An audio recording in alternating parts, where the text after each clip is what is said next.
Hello, everybody. Welcome back into TalkOff. Today is Friday, August 11th.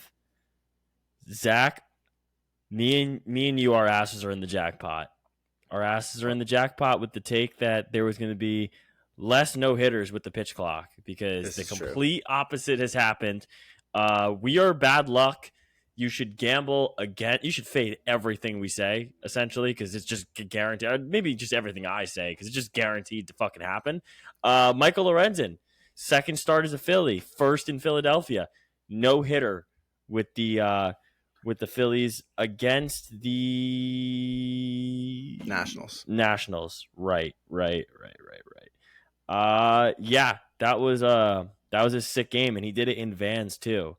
So for all you skateboarders, Cali 420 people, vans. One of yours just threw a no-hitter. 9 full innings, 4 walks, 5 Ks for Lorenzen on his line to a no-hitter. It was an impressive no-hitter. A lot of guys throw no-hitters, and then you hear after they talk about, oh, I couldn't have done it without my defense, blah, blah, blah. He really needed his defense. Only 5 strikeouts in a no-hitter is, that's not a lot. He really pitched to contact. His players behind him made the right plays, and he didn't make a lot of mistakes. 124 pitches in the entire game. Yeah, I was just going to bring that up. 124 pitches. A lot of pitches. Those are a lot of darts to be thrown in there. Yeah, but obviously you have to let it ride out. And to be honest, this might be like a bad take, but I think some pitch counts are too low for guys. I think guys can go way longer than a lot of teams let them. And I understand it's about longevity, and it's about a lot of these guys that are on contract. It's a long-term investment, not for one season, but there's a lot of guys out there that could be pushed to 120, 130 pitches, and they would be okay. Yeah, I mean, I think trying to remember how many pitches Johan Santana, let's see, because he had a lot. How many pitches did he have? 134 pitches, and he was never the same after that. He had. I want to actually see how many games Johan pitched in the major leagues after that no-hitter, because that cool no-hitter though. And people forget the fact that if replay was around during this time, it would not have been a no-hitter, because Carlos Beltran got a hit down the left field line, and it was clearly a fair ball and was called foul. Okay, so he threw his no-hitter in 2012 at 33 years old and never pitched beyond that season again. Maybe he didn't want to. Well, I know he tried to. Let's see. We're gonna go to Wikipedia right now. We're getting really into this. This is the Johan Santana segment you weren't expecting. I don't think anybody could have predicted this. All right, so okay. Yep. So he threw the no-hitter on June 1, 2012. 2013, he had a shoulder surgery that was performed before the season, missed the entire season. In November of 2013, the Mets bought out his 2014 option, making him a free agent. In 2014, signed a minor league contract with the Orioles. And on June 6th, in an extended spring training start, he tore his Achilles. Missed the entire 2014 season. 2015 signed a contract with the Blue Jays and tore a muscle in his shoulder while throwing, and just decided to not come back after that. Probably a smart decision. Yeah, probably a smart decision. Fun fact, Johan Santana, Minnesota Twin Hall of Fame class of 2018. Should have been. Yeah. Cy Young winner. Led the AL in ERA twice, once in wins, 3 times in strikeouts. It's a good pitcher. Absolutely. Yeah, so back to Michael Lorenzen and his no-hitter, and we're getting sidetracked. Yeah, shit take by us. This is the 3rd no-hitter already this year? There was a combined There It was was Framber Valdez, and now this, and a perfect game. and a perfect game. Right. I forgot Domingo Herman no hit his wife also. Oh, he didn't no hitter. We need Maybe a we sound shouldn't be saying effect. that. We need a sound effect for that. No, but you're right. We sound fucking dumb. We sound really stupid. I thought that was such a good take from us. What, you thought it was a good take that we said? They're like they would be harder to come by, but I guess when a guy's dominant, he's just dominant. It just happens. It's weird. Yeah, it's really weird. It's really weird that like the exact opposite has happened with the pitch clock. And I really thought the pitch clock was going to throw off timing for a lot of guys and wasn't going to give him like ample opportunity to catch their breath and really think through these pitches. But it's honestly probably made pitchers better. There's less thinking involved. There's less of that man in the arena setting that you really have pitcher versus batter. It's like it's one of the more unique things you have in sports where it's a one-on-one mano a mano. I think it's And that definitely and the like, time, and I feel like the pitch clock has definitely taken the thought out of it, because how can you really think about each pitch when in the back of your mind you have a ticking clock? it's very true. I think it's definitely helped a lot of guys. Like there's a lot of guys out there who like to work fast and they like to get the ball, get on the mound, and fucking throw it.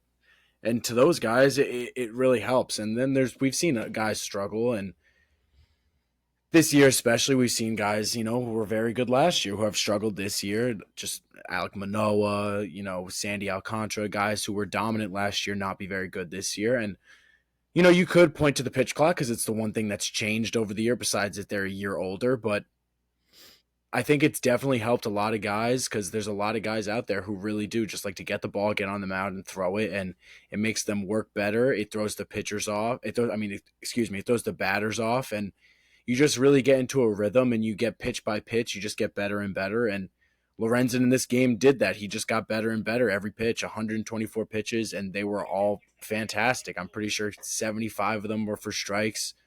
4 walks, not what you want to see. He probably wouldn't have been at 124 pitches if he didn't have 4 walks. But, hey, he threw a no-hitter. Great job to the defense. Great job to Lorenzen. Second start as a Philly. And the Phillies are making noise right now. I think they're primed for another run just like they had last year. If they get guys to just turn it on once it becomes playoff time, this is going to be a team that's very scary because this is not a team at the beginning of the year that people were not expecting to be back. They were in the World Series last year. They added Trey Turner. They added Taijuan Walker. Like, people expected this team to be back in the playoffs this year.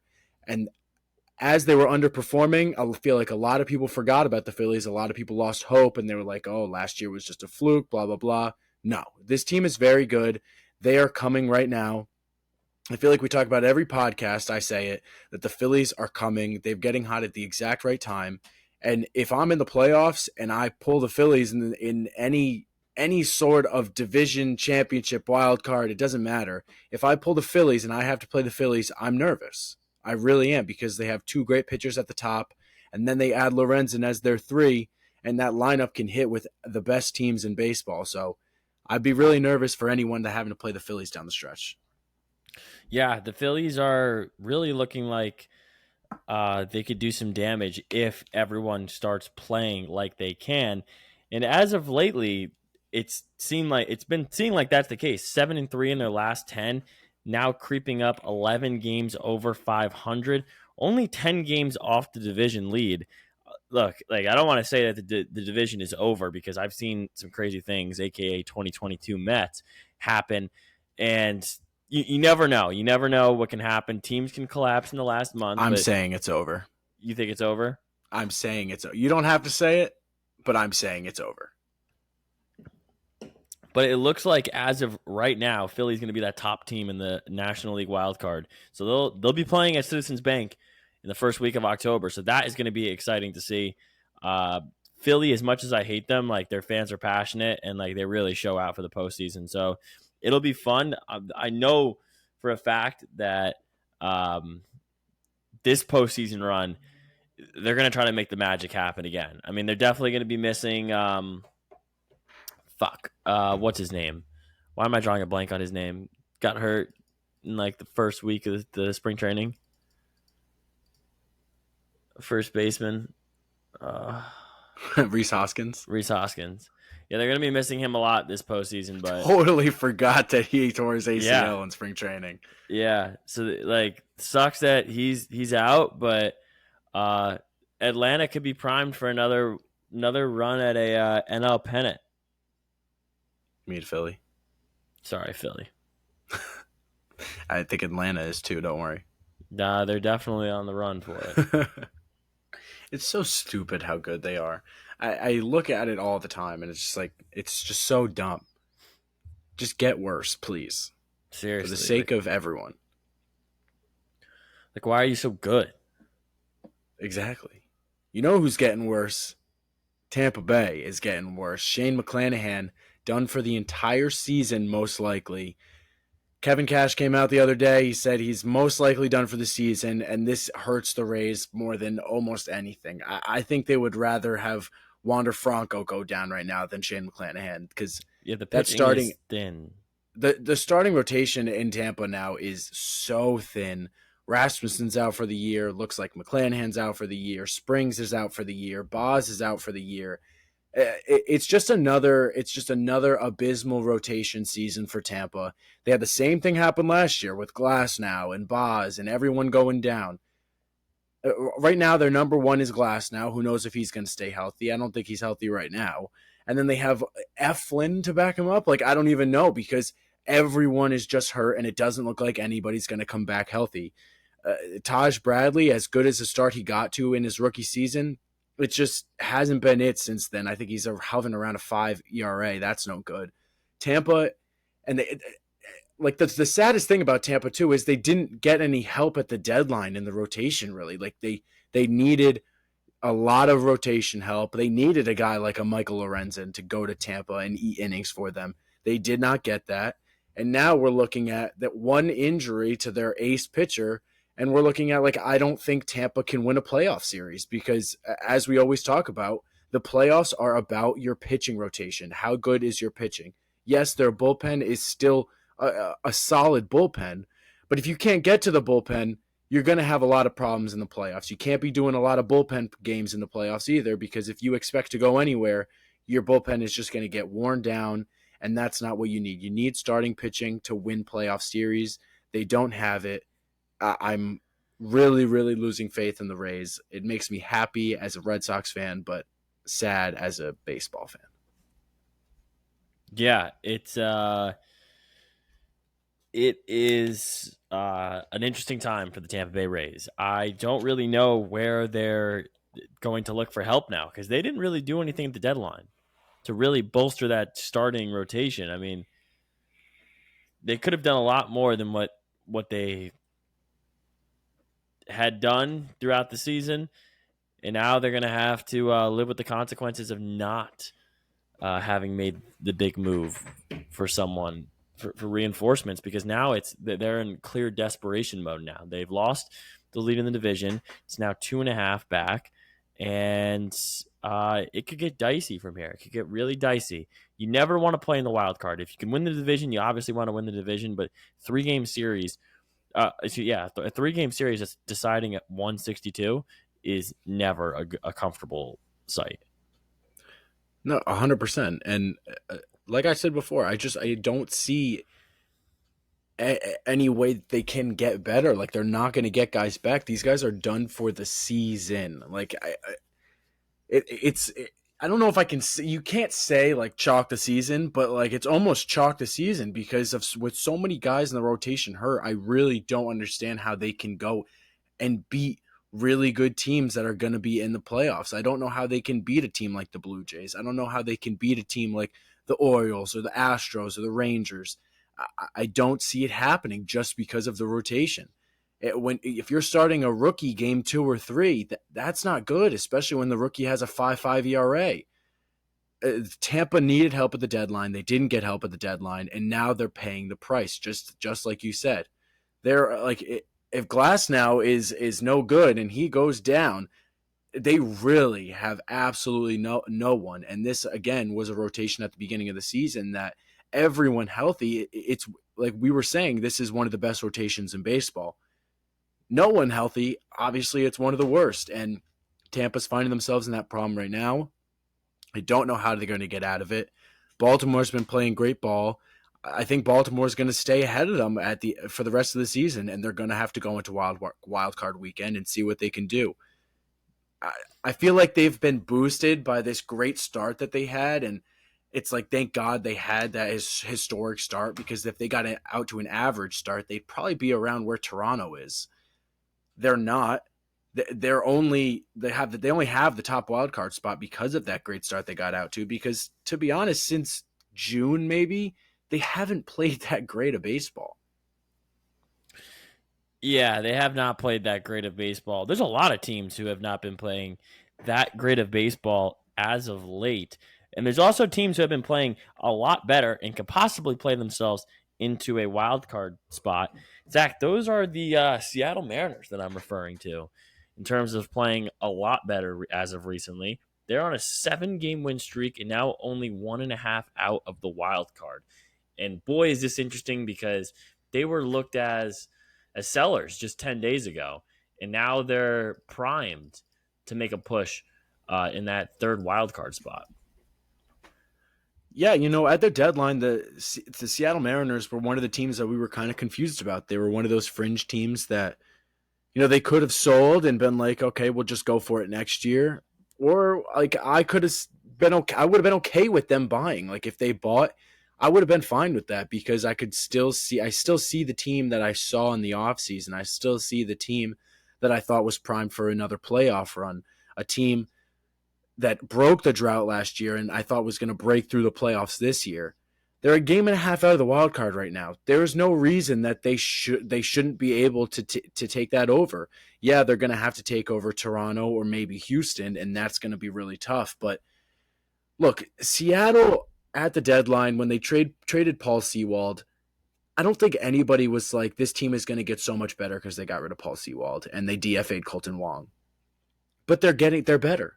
They have the best record since July. I think they've won 20 some odd games since July. And they're looking like the best and hottest team in baseball right now, maybe outside of Philly. I think that like when you look at just like looking at this lineup and looking at this rotation and the bullpen, I still see the same things that I saw in the offseason. I still see that this team can hit for power. This team can hit for average. They can pitch with some of the best of them. Obviously, the Robbie Ray injury for the entire year doesn't help them. But when you still have a top rotation of Luis Castillo, Logan Gilbert, George Kirby, and now the rookie Bryce Miller, who has one of the best fastballs in all of baseball, when you're running out that top four week in and week out, you are going to win baseball games. That bullpen is still very good. I understand the Paul Sewald trade because they do have a guy like Munoz who's been stuck in the eighth inning and can hold down the ninth for them the entire rest of the season and probably for seasons to come. The Mariners, like I keep saying about a lot of teams, are playing the great baseball at the right time in the season. This is when you want to get hot. The last 60-odd games of the season obviously are the most important. And Seattle is looking great right now. Toronto has yet to hit they have yet to hit the ground running, and they have yet to just back off. Like they win 3 games, they lose 3 games. They win 3, they lose 3. They've just been hovering around where they've been the entire season. Seattle is playing some of the best ball in the MLB, and I think they can definitely overtake Toronto. I wish somebody was playing better, like Ty France. Cal Raleigh's just started to get a little hotter. Julio's starting to pick it up. But they need more. They need more, and if they're going to overtake Toronto or overtake a team like Houston, who is also playing great ball, they're going to need to do more.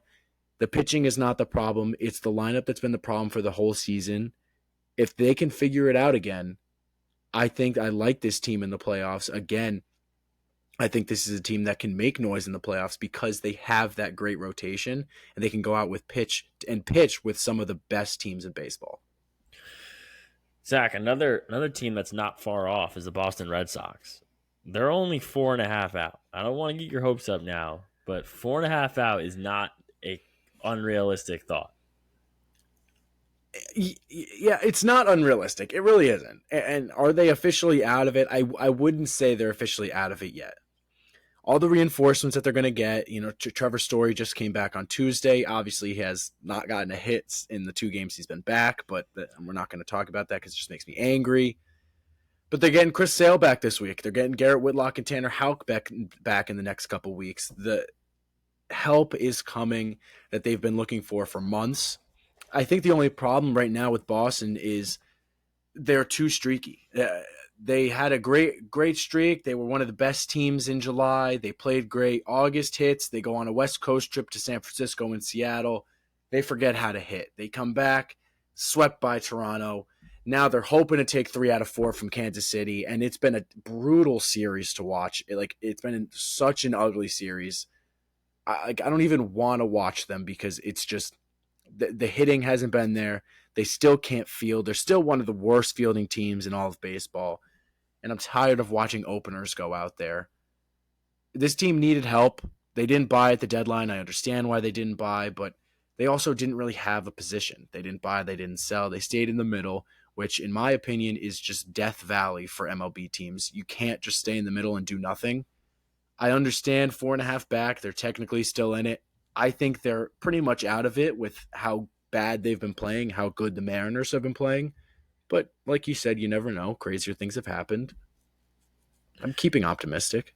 You have to keep up. You have to keep it optimistic, and like you said, the opener is not a fun thing to. It's really not. Like I understand the whole opener thing. Like I get it. Yeah, we don't have any starting pitching. Like we legit don't. But we have been running out at least 2 openers a week for the past 2 months, I think. It's just not fun. I can't watch it anymore. I'm excited to see Sale come back again, but I've been here a million times. I get my hopes up and he gets hurt within a week, so I'm not really trying to get too excited about Sale. And Houck and Whitlock coming back is going to help a lot, but Houck apparently is not all the way back. He's just not fully himself after getting hit in the face. I'm excited for Whitlock, but it seems like they're primed for the bullpen when they first come back. They're not even going to be helping in the rotation. So this Red Sox team definitely has holes, and I think their holes are a lot bigger than those of the Seattle Mariners and the Toronto Blue Jays. Yeah, could not agree more, and just got to kind of hold on and wait and see what happens, right? Yeah, at this point of the season, you kind of just got to ride it out and just be like, we're competitive still. We're still technically in it. I just want to be in it until I want to be no more than 4 or 5 games out with 2 weeks left in the season. That's fair. That's my goal. That's a successful season for a season that you tried to stay under the luxury tax. Everybody knew you weren't really trying to win. That's a success to me. Let's talk about another one here. Someone coming back tonight. Clayton Kershaw making his first start since June 27th. Kershaw is back on the bump for the Dodgers, and this could be a good boost for the Dodgers, who, yes, they have the lead in the West, but it's, you only want to pad the 6-game lead that you have right now. And getting Kershaw back is definitely a step in the right direction for the Dodgers at this rate in the season. Yeah, I think there's no question that the one issue that people have had with the LA Dodgers this year is that pitching staff and the fact that it has been very hurt. Julio Urias hasn't been very good this year. Dustin May getting hurt, Kershaw hurt. I did hear that Walker Buehler possibly may make a comeback in early September.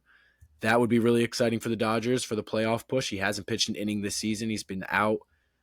That would be huge, and Kershaw coming back right now is so big for them. They need Clayton Kershaw because don't forget, the first 3 months of the season, Clayton Kershaw was one of the best pitchers in baseball. He was still going out there at age, 36, 37, still going out there and just dicing lineups up.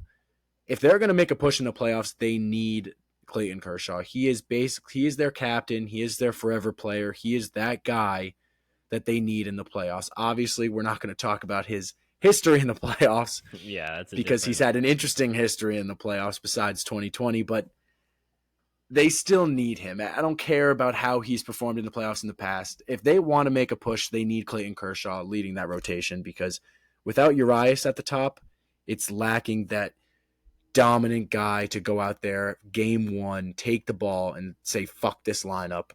I'm the best pitcher on the field. Clayton Kershaw is that guy. They needed him back. They got him back. This team it's looking like a normal Dodgers team. It looks like they're going to go out there, make a nice playoff push, and hopefully lead themselves to another World Series. Yeah, the Dodgers are definitely primed to make yet another run at a World Series title.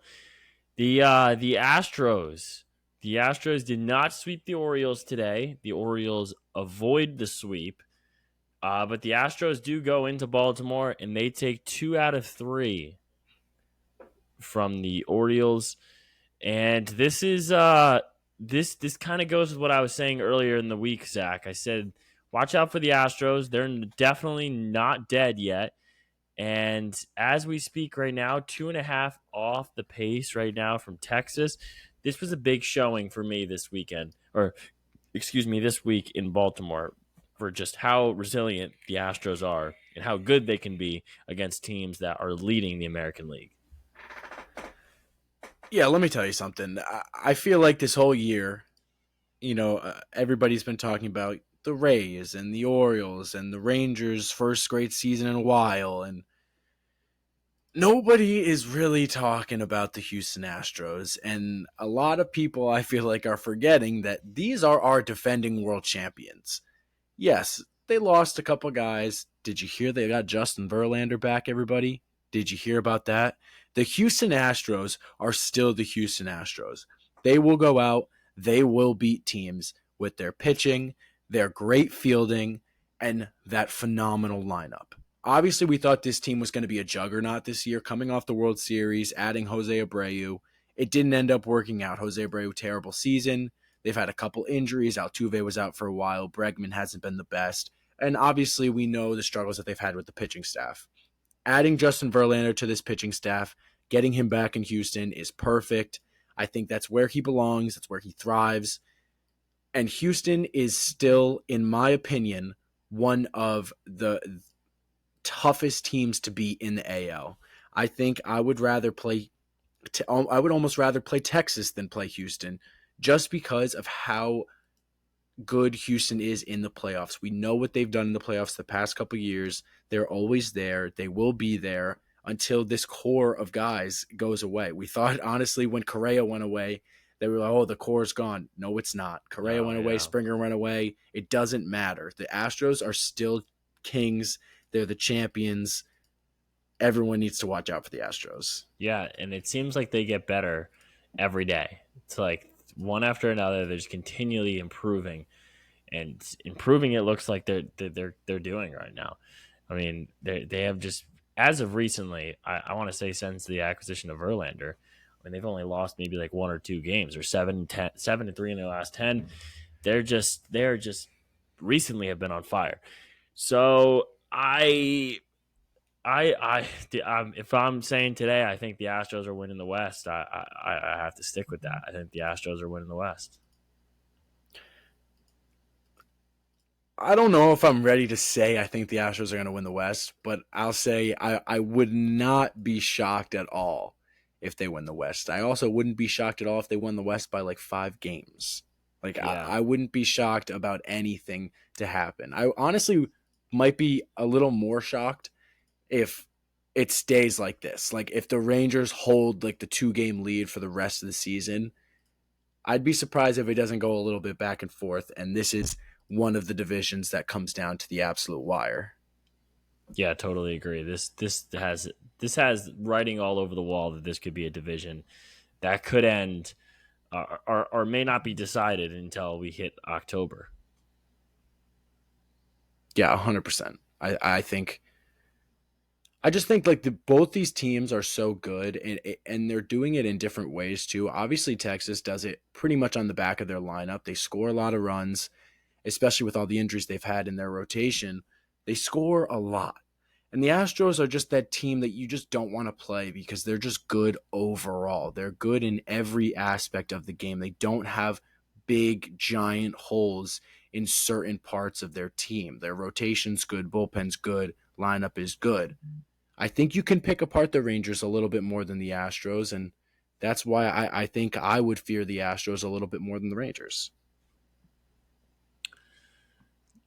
Yeah, I would definitely fear the Astros a little more than the Rangers, and just the fact that they've been there, defending World Series champions, been to the playoffs multiple times. I mean, it seems like they're in the ALCS every year. So I still would rather go with the experienced team over a team who hasn't really been there recently, like the Texas Rangers.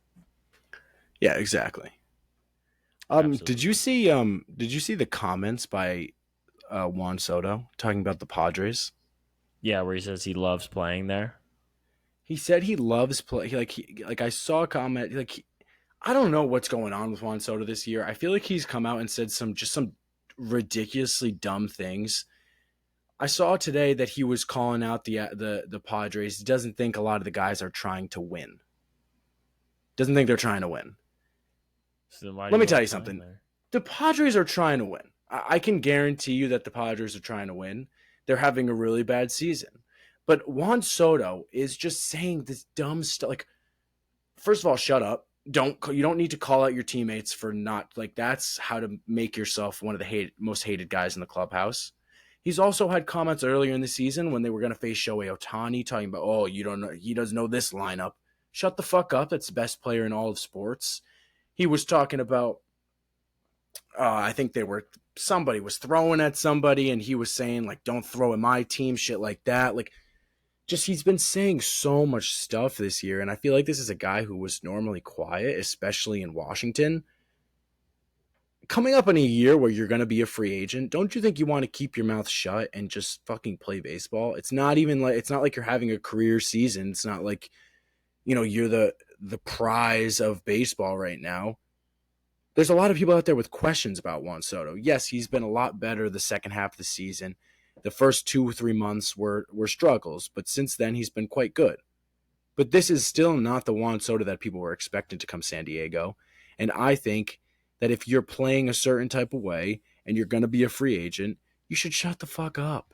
Obviously, the Padres are trying to win.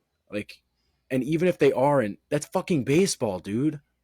I think like the Athletics are trying, like obviously they're trying to win too, but do you think they're going out there like we're going to try to win a World Series? No, it just doesn't happen. That's not how baseball works. Yeah, it's not how baseball works. It is also it's just like you said, like just don't interfere with anything that can mess with like your team, or don't be a distraction to your team. Don't be a distraction to like the value you could be on the open market next year. I mean, like say whatever you want, but just don't make it a distraction.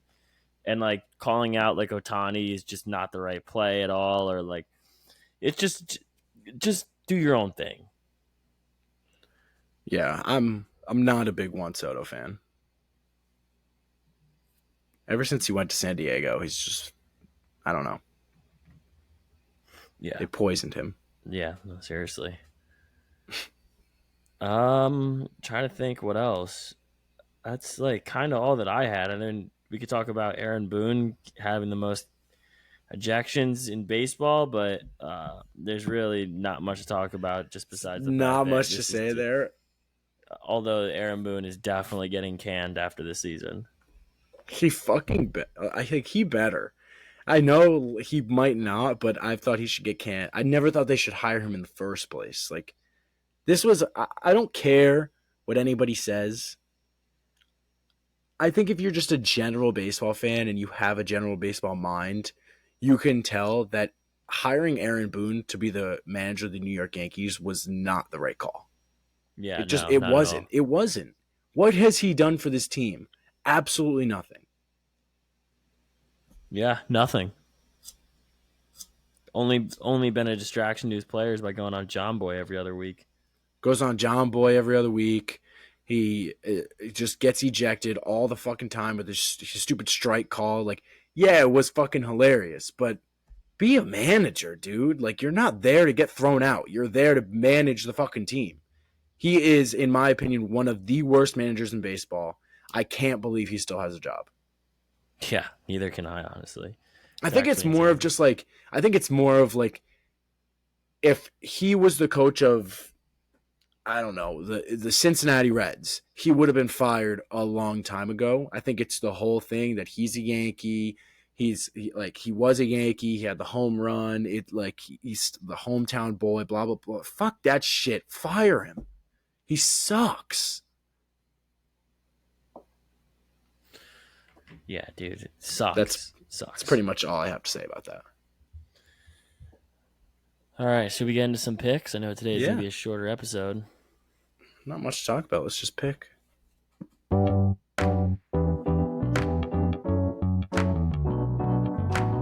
Powered by Riverside.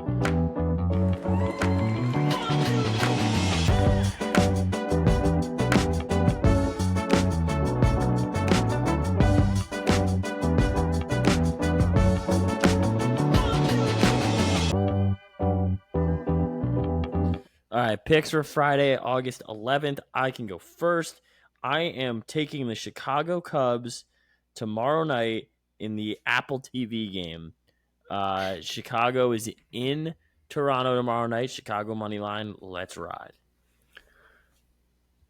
Big Cub guy. Mm-hmm.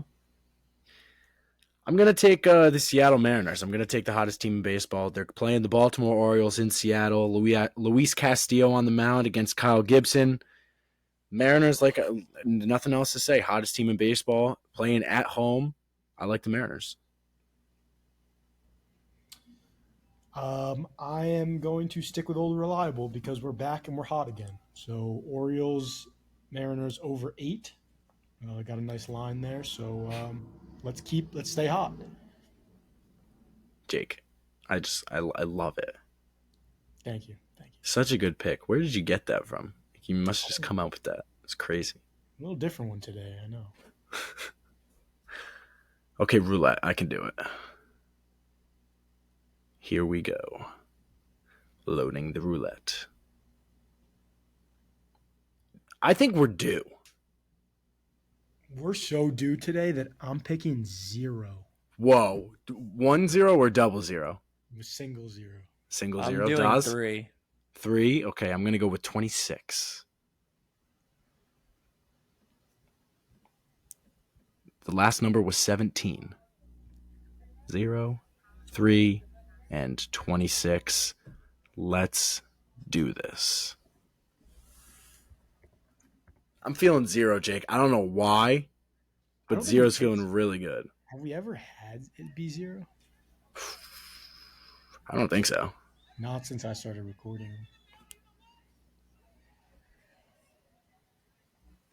You know what that means? It's due. It's due. It's 21. All right, one more. We'll do one. One more. 7. We'll just do just one more. Jake? 22. 22. I'm going 12.